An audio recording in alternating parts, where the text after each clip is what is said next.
Orange Business, c'est l'opérateur et l'intégrateur B2B du groupe Orange.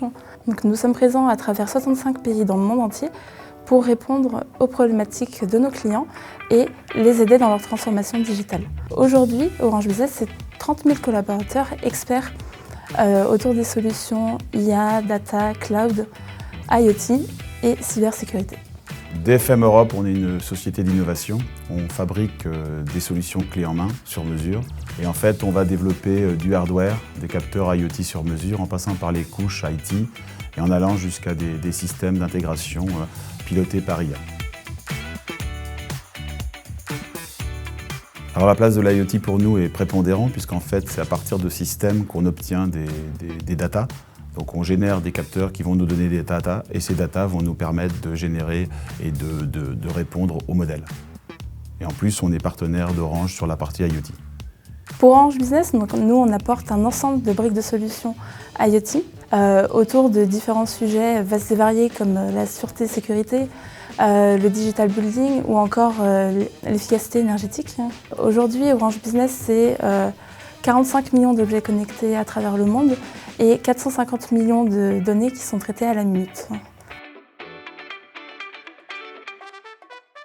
Orange Business a candidaté à l'IoT Hub de Bearing Point pour présenter un projet innovant pour lequel nous avons conçu une solution non seulement sur mesure, mais également avec une approche industrielle de façon à pouvoir la packager, la répliquer et la dupliquer dans plusieurs contextes.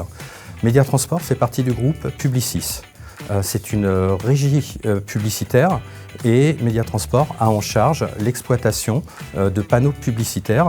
Pour les panneaux publicitaires, il y a un système d'éclairage autour de l'affiche de publicité. Et ce système d'éclairage est par exemple commandé par des eurodateurs où on indique de telle heure à telle heure, tu t'allumes, tu t'éteins. L'inconvénient de ces systèmes-là, c'est que dès qu'on veut modifier la plage horaire, il est nécessaire d'intervenir manuellement. Du coup, dans la solution qui a été proposée, on a développé avec notre partenaire DFM Europe un relais qui permet de commander et d'actionner, suivant une plage horaire définie, l'allumage et l'extinction. Il y a en plus une économie d'énergie de l'ordre de 20% minimum et en plus, nous avons également l'avantage d'avoir des réductions supplémentaires sur des coûts d'exploitation, par exemple pour des pré-diagnostics à distance et une centralisation de ces panneaux.